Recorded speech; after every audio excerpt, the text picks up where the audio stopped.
안녕하세요. 오늘도 서연살롱을 찾아주셔서 감사합니다. 최근에 돌싱이 된 여성이에요. 눈먼 아버지 눈뜨게 하려고 공양미 300석의 인당수에 빠진 심청이. 다들 아시죠? 얼마 전까지만 해도 저는 심청이가 된 심정으로 살았어요. 가난한 친정 형편 때문에 떠밀려 했던 결혼 생활 동안 제 몸과 마음이 완전히 망가져 버렸거든요. 모든 일이 다 그렇겠지만 결혼 생활은 시작하는 것보다 끝내는 게 더 어렵더라고요. 사는 동안 여러 가지가 얽혀버려서 끊어내는 게 쉽지 않아서 그런 것 같아요. 게다가 제 경우는 친정까지 얽혀서 더더욱 그랬죠. 저희 아빠는 가난한 소장농의 아들로 태어났어요. 구구단을 외우기 전부터 소염을 먹이고 논일이며 밭일로 몸이 다져진 아빠는 중학교를 졸업하자마자 서울로 상경했어요. 가난한 집안의 6남매 중 넷째로 태어나 부모님 관심도 못 받고 공부머리도 없던 터라 일찌감치 공부를 포기하고 돈벌이에 나선 거였어요. 어차피 집안 형편이 어려워서 누구 하나 아빠의 서울행을 막은 사람은 없었어요. 그저 없는 살림에 입 하나 줄어드는 게 반가웠을지도 모르죠. 당시만 해도 아빠는 서울만 가면 일자리 구하는 건 식은 죽 먹기라고 생각했지만 막상 서울역에 내려보니 현실은 완전히 달랐어요. 서울 오면 연락하라고 큰소리치던 사촌형은 산동네 사글세 단칸방에서 5 식구가 사는 처지여서 그 집에 얹혀 사는 건 애초에 불가능했거든요. 그래서 하루빨리 일자리를 얻어야 했지만 나이도 어리고 가방끈도 짧은 아빠를 선뜻 받아주는 곳은 없었어요. 결국 아빠가 일할 수 있는 곳은 막노동판이나 공장, 중국집 배달 같은 3D 업종들 뿐이었죠. 그래도 그때는 그게 어디냐 싶었대요. 잘 곳과 먹을 것만 책임져 주는 곳이면 어디든 들어갈 생각이었다더군요. 중국집 배달원으로 2년을 살고 이후엔 을지로에 있는 자동차 부품 공장에 들어가 본격적으로 기름밥을 먹게 되었어요. 노동시간에 비해 버는 돈은 박했지만 그래도 천성이 부지런하고 꾀부릴 줄 모르는 성격이라 일도 금방 배우고 자리도 금방 잡았어요. 그러다 갓 20이 넘은 나이에 같은 옷공장에서 일하던 여자를 만나 이른 결혼을 하게 되었죠. 그리고 이듬해 봄에 아들을 낳았는데 태어난 지 반년도 안 돼서 며칠 고열에 시달리다 세상을 떠났대요. 사람이 죽고 사는 건 하늘에 달린 일이라고 하지만 아빠는 첫 아이의 죽음이 가난 때문이라고 생각했어요. 그래서 그때부터 미친 듯이 돈을 버는데 열중하게 되었죠. 하루아침에 자식을 잃은 아내 마음은 나 몰라라 하고 말이죠. 결국 첫 번째 부인과는 얼마 안 가 이혼을 했어요. 그러다 30이 다 된 나이에 근처 백반집에서 일하던 저희 엄마랑 결혼을 했고 그해 겨울에 저를 낳으셨대요. 서로 죽고 못 살 정도로 사랑을 해서 결혼을 한 건 아니었어요. 엄마는 한겨울에도 얇은 점퍼 하나로 버티고 먹는데도 늘 돈을 아끼던 아빠가 가여워서 불쌍한 이 남자를 자신이 구원해 줘야겠다 생각했었대요. 아빠는 아빠대로 착하고 순박한 이 여자라면 불평 없이 가난한 살림도 꾸려줄 거라 믿은 거예요. 서울 하늘 아래 비빌 언덕 하나 없던 저희 부모님은 서로를 의지하며 타양살이를 견뎌나갔어요. 우리 세 식구 사는 것도 빠듯한데 툭하면 시골에서 아빠 형제들이랑 친척들이 줄이어 올라와 우리 집 단칸방에서 지내다 가곤 했어요. 아빠는 그땐 다들 그렇게 살았다고 하지만 제 주변 친구들 중에는 그런 집은 없었어요. 우리 집이 좀 별난 편이었죠. 얼굴도 모르는 친인척들이 저희 집에 찾아와 생활들 하는데도 엄마는 단 한 번도 얼굴을 찌푸리거나 타박한 적이 없었어요. 예전에 아빠가 처음 서울에 올라왔을 때도 친척한테 신세를 졌으니 이제는 우리도 그때 받은 도움을 갚는다 생각하면 된다고 말씀하셨죠. 저희 집을 드나들며 서울에 정착한 친척들이 하나둘 늘어가는 사이 우리 집 형편도 조금씩 나아지기 시작했어요. 제가 국민학교 4학년이 되던 해 저희 가족은 단칸방을 떠나 방이 2개 있는 집으로 이사를 하게 되었죠. 난생 처음 내 방을 갖게 됐다는 생각에 저는 밤잠을 설칠 정도로 기뻤어요. 하지만 새 집으로 이사를 한 지 일주일도 안 돼서 시골에 있던 막내 고모가 저희 집에 온 거예요. 서울에서 직장에 다닐 거라면서요. 그날부터 저는 고모랑 방을 같이 쓰게 되었어요. 고모는 말도 많고 욕심도 많은 사람이었는데 우리 집에 있으면서 일어난 일들을 시골집에 고스란히 고자질하곤 했죠. 그리고 제가 알지 못했던 아빠 얘기도 많이 들려주었어요. 아빠가 저희 엄마를 만나기 전 결혼을 했던 사실과 그 사이에 아들이 하나 있었다는 얘기까지 모조리 다요. 그때 그 애가 죽지만 않았어도 우리 오빠가 니네 엄마랑 결혼할 일은 없었을 거야. 그랬다면 희준은 세상에 태어날 일도 없었겠지. 이게 다 죽은 오빠 덕분이다 생각하렴. 고모는 생각 없이 한 말이었겠지만 그 얘기를 들은 저는 충격이 이만저만이 아니었어요. 그래서 아빠한테 고모가 한 말이 사실인지를 물었고 그 일로 아빠가 고모한테 엄청 화를 냈어요. 그리고 그날 밤 평소 술 한잔 안 마시던 아빠는 몸을 가누기 힘들 정도로 만취해서 집에 돌아오셨어요. 술에 취한 아빠는 저를 불러 앉히시곤 눈물을 글썽이며 그러더군요. 다 내가 능력이 없어 그랬다. 돈이 없어서 그 어린 걸 병원에 한번 못 데리고 간 내 죄다. 희주야, 잘 들어라. 아빠는 남들한테 손가락질을 받든 욕을 듣든 상관없다. 내 새끼 안 굶기고 안 아프게 키울 수 있다면 무슨 짓이든 할 거야. 희주 너만큼은 돈 없어서 세상 뜨는 일은 없게 할 거라고. 그날 아빠는 어린 저를 끌어안고 한참을 우셨어요. 아빠 옷에서는 술 냄새와 기름 냄새가 진동을 했고 아빠 손톱 밑에는 시꺼먼 기름때가 끼어 있었어요. 가난해서 자식까지 잃어야 했던 가장의 서글픈 모습 앞에 저는 한 가지 결심을 하게 되었어요. 그동안 미래에 대한 꿈이 없었던 제게 꿈이 생겼거든요. 아빠, 나 커서 의사가 될 거야. 의사가 돼서 돈 없는 아이들 내가 다 고쳐줄 거야. 오빠처럼 가난해서 죽는 아이들 없게 내가 다 고쳐줄 거라고. 아빠도 엄마도 내가 고쳐줄게. 그러니까 울지 마. 어린 딸의 말에 아빠는 입을 벌린 채 아무 말도 못하시고 그저 눈물만 주룩주룩 흘리셨어요. 그리고는 기름때가 묻은 손으로 제 등을 토닥여 주셨죠. 꿈이 생긴 저는 그날부터 열심히 공부를 했어요. 어떻게 공부해야 의사가 되는지는 몰랐지만 아무튼 공부를 잘해야 한다는 건 알고 있었거든요. 중학교에 들어가고부터는 단 한 번도 1등을 놓친 적이 없었어요. 아빠는 제 성적표를 볼 때마다 세상을 다 가진 사람처럼 행복해 하셨죠. 제가 고등학교에 들어가던 해 아빠는 다니던 공장을 인수했어요. 사장님이 연세가 많이 드셔서 더는 공장을 운영하기 힘들다며 아빠한테 싼 가격에 넘기셨거든요. 공장을 인수하고도 아빠는 전보다 더 열심히 일을 하셨어요. 공부 잘하는 딸내미 의대에 보내려면 돈을 많이 모아야 한다면서요. 아빠의 기대에 부응하기 위해 저도 나름의 최선을 다해 공부를 했고 그렇게 고대하던 의대에 합격했어요. 제가 의대에 들어가자 아빠는 주변 공장 사람들을 불러 잔치를 벌였어요. 평소 돈 아까워서 술도 안 마신다고 아빠를 노랭이라 부르던 사람들은 아빠가 한턱 낸다고 하자 다들 한 걸음에 달려와 주셨어요. 이런 날 아니면 언제 김 차장한테 술을 얻어먹겠어? 지독한 구두쇠인 줄 알았더니 딸내미 의대 보내려고 악착같이 모은 거였구만. 잘 됐네, 잘 됐어. 앞으론 김 사장도 의사딸 덕 좀 보고 살아야지. 다들 힘들게 기름밥 먹어가며 일하는 처지라 그런지 자신들 일처럼 모두들 기뻐해 주셨어요. 그동안 배움이 짧아서 기죽고 살던 아빠는 의사딸을 만들었다는 생각에 감정이 복받쳤는지 눈시울이 붉게 물들어선 연신 웃으시더군요. 하지만 그런 기쁨도 잠시. 의대에 들어가기도 힘들지만 졸업하는 건 더더욱 힘들더라고요. 힘들어서가 아니라 학비 때문에요.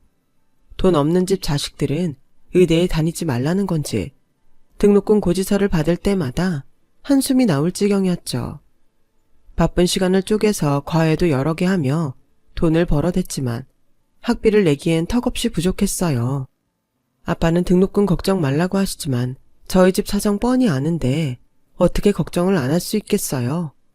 거기다 날이 갈수록 공장 사정도 안 좋아져서 아빠 공장 주변에도 하루가 멀다 하고 공장들이 하나 둘 문을 닫는 판이라서 걱정은 더했죠. 아마 그때부터였던 것 같아요. 아빠가 제 등록금을 마련하려고 몰래 사채를 쓰기 시작한 게요. 제가 본과 졸업 후 의사 국가고시에 합격하고 모교 대학병원에서 인턴을 하고 있을 때였어요. 눈코 뜰 새 없이 바쁜 일상을 보내고 있는데 병원으로 누가 찾아왔더라고요. 딱 봐도 무슨 일을 하는 사람들인지 알 것 같았어요. 조폭 영화에서 흔히 보던 일수가방을 겨드랑이에 낀 남자는 저희 아빠 이름을 대고는 아빠가 빌린 돈 액수를 말해줬어요. 우리가 미쳤다고 그깟 쓰러져가는 공장 보고 돈 빌려줬겠어요. 우리도 돈 나올 구석을 보고 돈 빌려줍니다. 이 병원 의사라면서요. 의사식이나 되면서 하나뿐인 아버지를 빚쟁이들한테 시달리게 하면 돼요. 길게 말 안 합니다. 이달 말까지 정리 좀 해주세요. 사채업자가 다녀가고 얼마 안 돼서 아빠가 전화를 했더라고요. 아빠가 알아서 처리할 테니까 저는 걱정하지 말라고 하시는데 솔직히 불가능하다는 걸 알고 있었어요. 아빠도 더는 해결할 능력이 안 되니까 사채업자들이 저를 찾아온 거 아니겠어요? 그래서 잠시 짬을 내 병원 근처 은행에 가서 신용대출이 가능한지 알아봤어요. 전문의가 아닌 인턴이라 생각보다 대출 가능한 금액은 얼마 안 되더군요. 그래도 일단은 급한 불이라도 끄자는 심정으로 대출을 받아 아빠 빚을 갚았어요. 그게 시작이었죠. 빚과의 전쟁이 시작된 거는요. 얼마 안 되는 급여가 나오기가 무섭게 은행 대출금과 아빠의 사채 이자로 빠져나가 버렸어요. 제 등록금을 대려고 빚을 진 거니까 제가 갚는 게 맞다고 생각했어요. 레지던트 과정에 들어가서도 빚을 갚느라 허덕이는 생활은 여전했어요. 처음엔 제게 짐을 지운 것 같다며 미안해하던 아빠는 시간이 지나면서 조금씩 당연하게 받아들이기 시작했고 공장 운영이 안 돼서 지게 된 빚까지 제게 넘기기 시작했어요. 돈 없는 아이들을 살리겠다고 의사가 되고자 했던 저는 어느새 아빠 빚을 갚기 위해 의사가 된 것처럼 그렇게 바뀌게 되었고 그러다 결국 빚에 팔리듯 결혼까지 하게 되었어요. 하루는 아빠가 병원까지 찾아와 선자리가 들어왔다며 선을 보라고 하시더라고요. 아빠, 지금 내가 그럴 처지야? 당장 갚을 돈이 태산인데 무슨 선이야. 그런 소리 할 거면 돌아가. 우리 공장에 하청주는 회사 사장 아들이야. 인물도 좋고 사람도 좋대. 학벌은 너보다 좀 떨어지지만 학벌 보고 살 건 아니잖아. 그쪽에서 너만 좋다면 혼수고 예단이고 하나 필요 없다고 하더라. 원래 의사들은 결혼할 때 열쇠 3개는 받고 한다잖아. 명색이 너도 의사인데 돈 없다고 고개 숙일 필요 있겠니? 그러니까 아빠 얼굴을 봐서라도 한번 만나보기라도 해. 아빠가 정확히 말은 안 했지만 당장 하청을 못 받으면 문을 닫아야 하는 처지라서 아빠한테는 제 결혼이 무엇보다 절실한 거였어요. 이제는 어디서 돈도 빌릴 수 없고 일감까지 떨어지면 온 식구가 손가락 빨고 살아야 할 판이었으니까요. 이런 처지를 모르는 게 아니라서 울며 겨자 먹기로 선자리에 나갔어요. 남자는 인물도 좋고 일단 저한테 호감이 있는 것 같더라고요. 비록 돈 때문에 등 떠밀려 나온 자리였지만 맞선 상대가 별로였다면 일찍 자리에서 일어났을 거예요. 그런데 이 남자는 있는 집 자식임에도 사람한테 상냥하고 착한 것 같더군요. 솔직히 이런 자리에 나오기 싫었죠. 미안해요. 저희 아버지가 돈은 좀 가지고 계신데 자식들 학벌이 다들 엉망이라 어디 가서 자식들 얘기 나오면 길을 못 펴시거든요. 형이랑 누나는 이미 시집 장가를 가서 어쩔 수 없고 대신 막내 아들만큼은 짝으로 사자 며느리를 얻으시겠다고 이 난리를 피우시네요. 처음 만난 자리에서 이런 얘기를 하다니 꽤 솔직한 사람 같았어요. 솔직히 아버지한테 등 떠밀려 선자리까지 나온 거라서 별로 기대 안 했어요. 그냥 시간이나 때우다 돌아가려고 했거든요. 근데 희주씨 보고 마음이 바뀌었어요. 괜찮으면 나랑 결혼을 전제로 만나보지 않을래요? 전 희주씨가 마음에 듭니다. 순간 내 앞에 앉아있는 남자를 보면서 어쩌면 저 사람이 지긋지긋한 생활에서 나를 구원해줄 사람인지도 모르겠다는 생각이 들었어요. 아빠 말대로 다른 의사들은 열쇠도 몇 개씩 받고 결혼한다는데 나라고 그러지 말라는 법도 없다는 안일한 생각까지도 들었고요. 악마의 속삭임은 내가 가장 약해졌을 때 다정하게 다가온다고. 그때 상황이 딱 그랬어요. 결국 저는 현실 도피를 위해 맞선 남과 몇 달간의 연애 끝에 결혼을 했어요.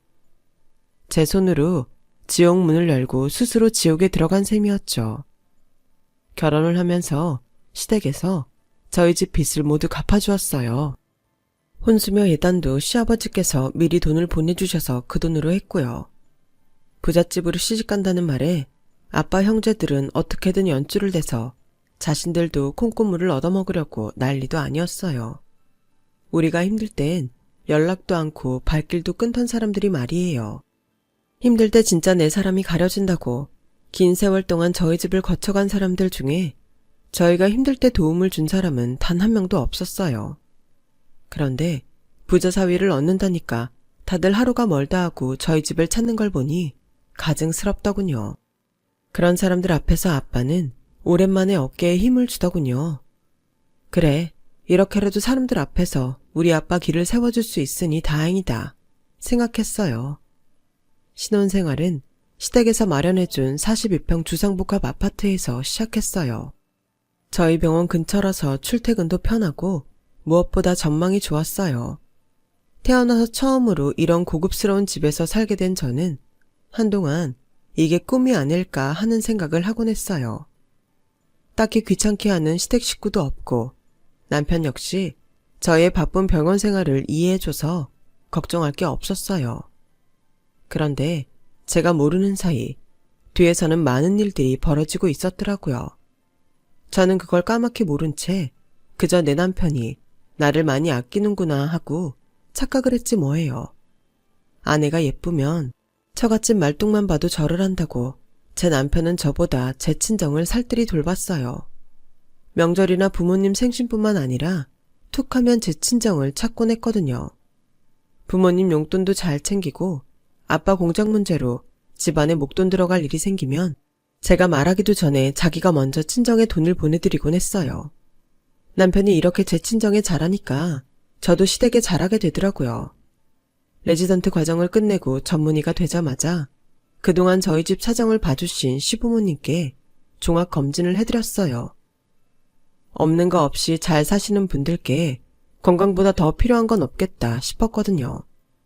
거기다 시부모님을 통해 지인분들이 저희 병원에 입원했다는 소식을 접하면 바빠도 가서 찾아뵙고 담당 의한테 부탁 인사도 드리곤 했고요. 의사 며느리 둔 덕을 톡톡히 보시도록 제 나름대로 최선을 다했어요. 가끔은 어머님 개모임에도 따라가 얼굴 마담 노릇을 하기도 했어요. 의사 며느리 둔 시어머니를 돋보이게 하기 위해서였죠. 제 성격에는 전혀 어울리지 않는 행동이었지만 시댁에 고마운 마음을 갚는 심정으로 했어요. 정작 저희 부모님이 어떤 일을 당하고 있는 줄도 모른 채 말이죠. 어릴 땐 입상 고모가 한심하게만 보였는데 이번 일에 있어서는 고모의 고자질이 큰 도움이 됐어요. 고모부랑 싸우고 한동안 저희 친정에 가 있던 고모는 제 남편이 집에 와서 벌인 짓들을 알려주었거든요. 예, 난 네가 부잣집에 시집갔다고 해서 얼마나 좋았나 몰라. 그런데 오빠랑 올키가 사위한테 그런 대접을 받고 사는 줄 알았으면 네 결혼 도시락을 싸들고 다니면서 말렸을 거다.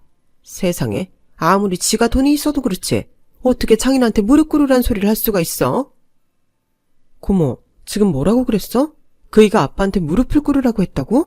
좀 자세히 얘기 좀 해봐. 그동안 남편이 제 친정을 자주 찾았던 건 사위로서 저희 부모님을 챙기기 위해서가 아니었어요. 밖에서 남들한테 받은 스트레스를 저희 부모님한테 풀기 위해서였죠. 나중에 남편 동창들한테 들어보니 남편은 학창시절부터 힘있는 애들한테 호구 취급을 당하던 사람이었어요. 가진 건 돈뿐이라서 돈으로 애들 비위를 맞추며 어울렸던 거예요. 자기보다 힘있는 사람 앞에서는 누구보다 비굴하고 약한 사람들 앞에선 돈 뿌리며 군림하려 드는 그런 족속이었죠. 애초에 저랑 결혼을 한 이유도 동창들 앞에서 의사 부인 내세워 자기 위치를 과시하려는 의도였어요. 돈만 있지 학벌도 변변치 않은 자신을 부인 학력과 직업으로 보상받으려고요. 그날 저희 친정에 찾아가 제 아빠한테 험한 짓을 한 것도 같이 몰려다니는 동창들한테 수모를 당한 걸 역으로 풀려고 간 거였어요. 명절도 아닌데 한우 선물 세트를 사들고 가서는 저희 엄마한테 술안주하게 구워달라고 하더래요. 고기를 안주 삼아 아빠랑 술잔을 기울이던 남편은 술이 얼큰하게 취하자 본성이 튀어나와 버린 거죠. 장인어른, 지금 한우가 목구멍으로 넘어가요? 아니, 솔직히 그렇잖아요. 남이 돈 빌려 쓰는 사람은 고기도 숨어서 먹으랬다고 어떻게 장인이 내 앞에서 뻔뻔하게 한우를 먹어요? 쪽팔리지도 않아요. 툭 하면 사위 돈 빌려 쓰는 주제에 쪽팔리지도 않냐고요. 나 같으면 굶어 죽어도 사위한테 돈 받아 쓰는 짓은 안 하지. 거지 새끼도 아니고 말이야. 허허, 우리 사위가 술이 좀 과한 모양이네. 오늘은 그만 돌아가서 쉬지 그러나. 지금 누구한테 명령이야? 내가 장인 취급 좀 해주니까 나랑 진짜 가족이라도 된 줄 착각하는 모양인데 웃기지 말아요. 내 돈 받아 쓰는 주제에 어디서 건방지게 훈계질이야. 막말로 장인 장모는 잘난 딸내미 팔아서 덕 보고 사는 거잖아요. 그럼 돈 대주는 물주한테 고개 빳빳이 들고 이러면 안 되는 거지. 설마 내가 그쪽을 장인으로 생각한다 착각하는 건 아니죠? 그러니까 앞으로 주제 넘게 나한테 이래라 저래라 하지 말라고요. 별 거지 같은 것들이 사람 열받게 해. 이복의 사위, 그럼 내가 어떻게 하면 되겠나? 어떻게 하면 자네 화가 좀 풀리겠느냐 말일세. 내가 자네 앞에서 무릎이라도 꿇으면 자네 화가 좀 풀리겠나? 그거 좋겠네. 내 돈 빌려서 먹고 사는 거니까 돈 빌려준 은인이 나한테 무릎 한번 꿇는 것도 괜찮지. 그래, 어디 한번 꿇어봐요. 그럼 내가 용돈 두둑히 줄 테니까. 남편의 말에 엄마는 더는 못 참고 제 남편한테 소리쳤어요. 자네 미쳤나? 아무리 없이 사는 척하라지만 어떻게 장인한테 무릎 꿇으라는 소리를 해. 아무리 못났어도 자네 장인일세. 자네 돈 좀 있다고 이래도 되는 건가? 참는 것도 한계가 있네. 아무리 술에 취해도 그렇지 사람이 할 말이 있고 안 할 말이 있는 거야. 오늘 보니까 우리 장모님이 참 뻔뻔하시네. 내 돈 빌려다 쓸 땐 내 앞에서 납작 엎드리더니 오늘은 돈 안 준다고 잘난 척 우지게 하시는 거 봐. 왜요? 장모님 돈 필요해요? 돈 달라고 이러는 거예요? 오늘은 얼마나 드릴까요? 10만 원? 아니지 100만 원 줘요. 그럼 그 입 좀 닥치겠어요? 없으면 그냥 입 닫고 찌그러져 사세요. 뭘 자존심까지 세우려고 그래요? 애초에 그럴 거면 하나뿐인 딸을 돈 받고 팔지는 말았어야지. 나 개 차버린 거 다 알고 싶어낸 거잖아요. 공장 넘어가게 생겼다고 우리 아빠 찾아와서 의사딸 며느리로 줄 테니 대신 빚 갚아달라고 한 사람이 누군데? 그래놓고 이젠 사위한테 대접까지 받겠다는 겁니까? 왜 내가 돈 쓰고 대접까지 해줘야 되는 건데요? 사돈 맺었다고 돈급으로 놀라고 그러는 모양인데 꿈 깨세요. 의사딸 없었으면 진작에 길바닥에 나 앉았을 주제에 감히 어디서. 내 말이 꼬아요. 꼬우면 이 결혼 물으면 되겠네. 물러. 다 물러. 대신 받아간 돈부터 다 갚으라고요. 남편의 술주정은 점점 심해졌고 그런 모습을 처음 본 고모는 손에 든 휴대폰으로 그 상황을 모조리 동영상으로 남겨두었어요. 그리고 다음날 제게 보내주었어요. 고모가 평소 과장이 심한 사람이라 제가 고모 말을 잘 믿지 않는다는 걸 알고 일부러 동영상을 찍었다더군요. 고모 말대로 동영상이 없었다면 고모 말을 믿지 않았을지 몰라요. 동영상 속 저희 부모님은 참담한 모습으로 고개를 숙이고 있었어요. 그 모습을 보니 가슴이 갈갈이 찢어지는 것 같더군요. 그래서 친정 엄마한테 전화해 그날 일을 물었더니 수화기 너머로 엄마가 흐느껴 오시더라고요. 창피해서 저는 몰랐으면 했다며 이번이 처음이 아니라고 했어요. 평소 남편이 저희 집에 찾아가 종종 폐악질을 벌여왔고 그때마다 엄마랑 아빠는 사위 앞에서 죄인처럼 고개만 숙여왔다고 하더군요. 그런데 어제는 장인을 무릎까지 꿇리는 걸 보고 차라리 이참에 공장 팔아 사돈댁 돈 갚고 시골에 내려가 사는 게 낫겠다고요. 그 말을 들으니 피가 거꾸로 솟는 것 같아서 일이 손에 안 잡혔어요. 그동안 남편이 내 친정에 도움을 줄 때마다 저한테 입버릇처럼 하던 말이 떠올라 더더욱 그랬어요.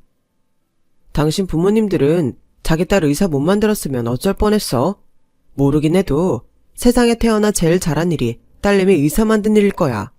당신이 심청이네. 심청이야.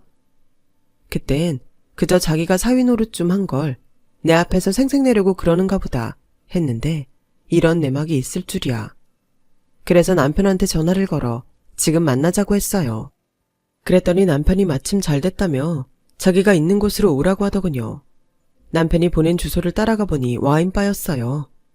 안으로 들어가 보니 웬 무리들 안에 남편 모습이 보이더군요. 그런데 그곳에서 본 남편의 모습은 평소와는 사뭇 달랐어요. 친구로 보이는 일행들한테 말로 조리돌림을 당하면서도 웃으면서 굽신대고 있더라고요. 그 모습에 헛웃음이 났어요. 친구들한테 이런 대접을 받고 사니 자기보다 약한 내 부모한테 그런 짓을 벌인 거였구나 생각하니 한심하고 불쌍하기까지 하더군요. 그때였어요. 저를 발견한 남편이 제게 오라고 손짓했어요. 남편의 친구들은 삐딱하게 앉은 채 저를 보며 희죽거리더군요. 재수씨 왔어요. 우리 결혼식 때 보고 처음이죠. 그 사이 분위기가 많이 변했네. 한눈에 봐도 딱 의사야. 근데 의사식이나 되는 분이 왜 형식이 같은 놈이랑 결혼을 했어요? 얘 완전 찐딴데. 그 말에 남편은 얼굴이 찌그러졌어요. 그러자 친구 하나가 남편 얼굴에 치즈를 툭 던지고는 그랬죠. 인상 펴라. 형님들 술맛 떨어진다. 이게 의사 와이프 앞이라고 꼴에 자존심 세우는 거 봐라. 윤영씨 가서 담배 좀 사와. 내가 늘 피는 걸로. 그러자 남편이 제 눈치를 살피며 애써 그러더군요. 아, 자식들이 장난이 심하네. 그래, 이 형님이 동생들 생각해서 그깟 담배 사다 주마. 그리고는 저를 이끌고 자리를 피하려 하더라고요. 그러자 친구 하나가 우리 쪽으로 다가와 저는 놓고 혼자 갔다 오라고 하더군요. 그러면서 제 팔을 잡으려고 손을 내미는데 제 팔을 못 잡고 휘청하더라고요. 걸어올 때도 갈지자로 휘청대길래 술에 취해 그런가 했는데 테이블에 술병이 없는 게 아직 술을 마시지 않은 것 같았어요. 아무래도 몸에 이상이 있는 것 같길래 119에 신고를 하는데 그 순간 갑자기 그 친구가 쓰러진 거예요. 구급대원들이 오기 전까지 응급처치를 하고 저희 병원에 연락해 환자 상태를 설명하고 곧 구급차에 실려갈 거라고 얘기해 두었어요. 그렇게 남편의 친구가 구급차에 실려가자 남은 친구들이 제게 머리를 숙이며 고맙다고 인사를 하더군요. 좀 전까지 저희 부부를 깔보던 눈빛은 온데간데 없고 의사 앞에선 환자 가족 모드로 변해버렸더라고요. 그러자 남편은 어깨에 힘을 주고 마치 자기가 뭐라도 된 것처럼 친구들 앞에서 품을 잡기 시작했어요. 니들도 앞으로 어디 아프면 나한테 말해. 우리 와이프가 잘 봐줄 테니까. 민수 저 자식 오늘 운 좋았어. 이 자리에 내 와이프가 없었으면 어쩔 뻔했냐? 이래서 주변에 아는 의사 하나쯤은 있어야 한다는 거야. 내가 처가 덕은 못 봐도 와이프 덕은 볼 줄 알았다니까. 그 말을 들으니 잠시 잊었던 감정이 되살아났어요. 그래서 남편한테 말했죠. 이거 미안해서 어쩌나? 앞으로 당신은 처가 덕은 물론이고 와이프 덕도 못 보게 됐는데 나 너랑 끝낼 거거든. 그 말 해주려고 여기 온 거야. 친구들 앞에선 기도 못 펴는 주제에 돈 몇 푼으로 장인장모 앞에서 돈 있는 유세 좀 따니까 좋았니? 세상에서 제일 못난 놈이 뭔 줄 알아? 강자 앞에서 비굴하고 약자 앞에서 왕노릇 하려는 것들이야. 너처럼 말이야. 오늘 여기 와보니까 당신 학창시절이 어땠는지 안 봐도 비디오더라. 친구들 웃기고 있네. 넌 이 사람들한테 그저 호구 잡힌 공짜 지갑일 뿐이라고. 호가호위라는 사자성어 알지? 당신이 내 등에 타고 사람들 앞에서 대접 좀 받아보려고 하는 모양인데 꿈 깨셔. 내가 누굴 등에 태우고 다닐 성격이 아니거든. 특히 너 같은 머저리 같은 놈은 억만금을 줘도 안 태워. 왠지 알아? 너 때문에 나까지 똥값 취급을 당하게 되니까. 안 됐다. 친구도 돈으로 사고 와이프도 돈으로 사려고 했는데 이거 저거 다 안 됐으니 말이야. 네가 우리 아빠한테 빌려준 돈은 내가 다 갚아줄게. 대신에 그간 네가 내 부모한테 했던 짓에 대한 정신적 피해 보상은 제대로 쳐서 받을 테니 각오 단단히 해. 아, 혹시나 해서 하는 말인데 우리 부모님 찾아뵙고 사과하겠다는 개소리는 집어치우는 게 좋을 거야. 그 사과 받을 생각 없거든. 니까 놈한테 고개 한번 숙이는 거는 그저 일상일 뿐일 텐데 그깟 거 받아서 뭐 하겠니? 안 그래? 그러니까 앞으로 인간인 척 사과하려 들지 말고 지금껏 살아온 모습 그대로 조금도 변치 말고 너답게 살아. 그래야 네 주변에 있는 사람들한테 죽을 때까지 욕 처먹고 살 거 아니니? 배 터질 때까지 욕 많이 쳐드시고 벽에 똥칠할 때까지 장수하길 바래. 알았냐 이 개자식아? 저는 내 할 말만 하고는 남편을 두고 와인바를 나왔어요. 그리고는 바로 이혼 소송에 돌입했어요. 그동안 의사며느리 앞세워 지인들과 비즈니스적인 인간관계에서 톡톡히 덕을 봐왔던 시부모님은 어떻게든 이혼만은 막으려고 노력하셨지만 더는 돈 몇 푼에 내 부모님을 고통 속에 살게 할 순 없어서 저는 이혼을 택했어요. 그 과정에서 내 인생에 전혀 도움이 안 될 줄 알았던 고모 덕도 보게 되었죠. 고모가 찍어둔 동영상이 법정에서 꽤 유용하게 사용됐거든요. 시댁에서 저희 아빠한테 빌려준 돈은 제가 대신 갚아드렸고 위자료 1억에 재산 분할을 받기로 하고 4년간의 결혼 생활을 끝냈어요. 아빠는 당신이 딸 인생을 망친 것 같다시며 공장을 접고 엄마와 함께 고향으로 내려가셨어요. 거기서 농사를 지으며 사시겠다고요. 저는 병원 근처에 오피스텔을 구해 혼자 살고 있어요. 그런데 참 이상하죠? 전망 좋은 40평대 아파트에서 몸 편히 살 때보다 지금이 더 행복한 거예요.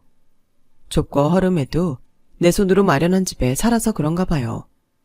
돌이켜보면 제 결혼 생활의 시작은 제 어깨에 짊어진 짐을 타인한테 떠넘기면서 시작된 게 아닌가 해요. 세상에 공짜는 없는 건데 그때는 그걸 몰랐던 거죠. 결국 그로 인해 더 큰 상처를 받게 된 거죠. 그래도 4년간의 결혼 생활을 통해 배운 것도 있어요.